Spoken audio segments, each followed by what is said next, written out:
नमस्कार, मैं हूं आपके साथ नीलोफर अंसारी और आप देख रहे हैं V9 न्यूज। आइए रुक करते हैं कुछ बड़ी खबरों की ओर। भागलपुर शिक्षा विभाग व अन्य विभागों की लोक कल्याणकारी योजनाओं के संबंध में छात्र छात्राओं व अभिभावकों को जानकारी प्रदान करने के प्रयास से आज बिहार के कई विद्यालयों में शिक्षा संवाद कार्यक्रम का आयोजन किया गया।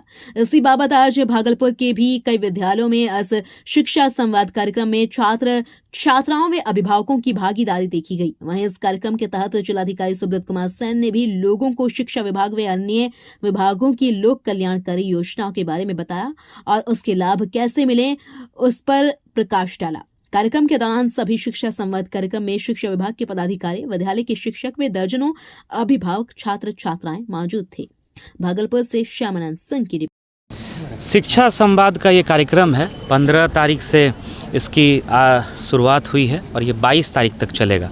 एक सप्ताह में हम लोग सारे जितने हाई स्कूल्स हैं जहाँ 9th से लेकर के 12th तक की पढ़ाई होती है उसको हम लोग कवर करेंगे और प्रतिदिन मेरे द्वारा भी स्कूलों का भ्रमण किया जाएगा और वहाँ जा कर के शिक्षा संवाद के माध्यम से विद्यार्थियों से, अध्यापकों से, जो विद्यार्थी के माता पिता हैं, पेरेंट्स हैं, जो स्टूडेंट्स के, उनके साथ हम लोग इंटरेक्ट करेंगे।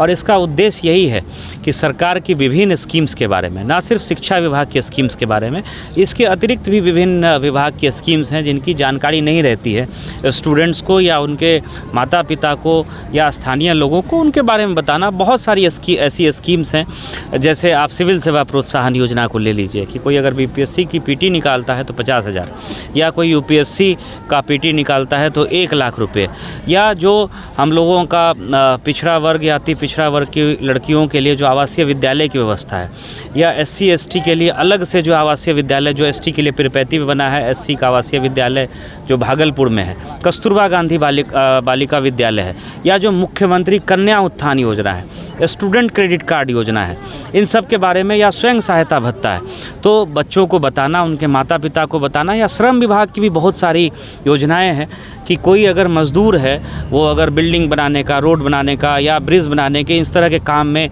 वो अगर संगठित क्षेत्र में या संगठित क्षेत्र में काम कर रहा है, उनके रजिस्ट्रेशन कराने के बाद उनके बच्चे अगर हायर संस्थानों में BTech कर रहे हैं, BBS कर रहे हैं, IIT IIM में जा रहे हैं, पूरी फीस जो है श्रम संसाधन विभाग देता है। लड़की की शादी होती है उस समय में अनुदान मिलता है, चोट लग जाती है या कोई आकस्मिक घटना, मृत्यु हो जाती है, उस समय में श्रम संसाधन विभाग सहायता देता है। तो स्कीम्स की कोई कमी नहीं है।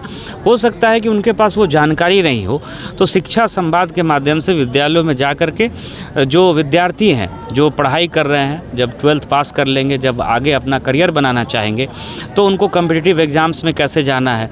जैसे हर एक अनुमंडल में अब ITI ANM जो स्कूल है, या पॉलीटेक्निक, जैसे भागलपुर में 2 पॉलीटेक्निक है, इंजीनियरिंग मेडिकल कॉलेज है, CPET है, तो कैसे उसमें एडमिशन लिया जा सकता है, इन सब के बारे में बताना, चर्चा करना और फीडबैक लेना।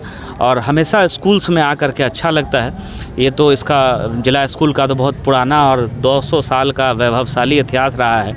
और इस बार हम लोग अप्रैल में अब मीटिंग करके हम लोग एक बहुत भव्य आयोजन भी यहाँ जिला स्कूल में करने जा रहे हैं। तो उसके लिए DO साहब और जो प्राचार्य महोदय हैं उनको भी बोला गया है कि सारी तैयारी कर ले।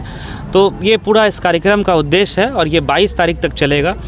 मेरे DDC के द्वारा सभी पदाधिकारियों को हम लोगों ने लगाया, चाहे वो SDO DCLR हों, डिप्टी कलेक्टर हों या BDOs हों, सभी लोग 2-2 विद्यालय प्रतिदिन जाएंगे छुट्टी के दिनों को छोड़ करके 22 तारीख तक। और विद्यालय में जा कर के विद्यार्थियों की बात सुनना, विद्यार्थियों से इंटरेक्ट करना और सबसे बढ़ करके विद्यार्थियों को उनके बेहतरी के लिए जो स्कीम्स राज्य सरकार चला रही हैं उनके बारे में अवगत कराना, उनके माता पिता को अवगत कराना, ये हमारे कार्यक्रम का उद्देश्य है जो 22 तारीख तक चलेगा और संपन्न होगा।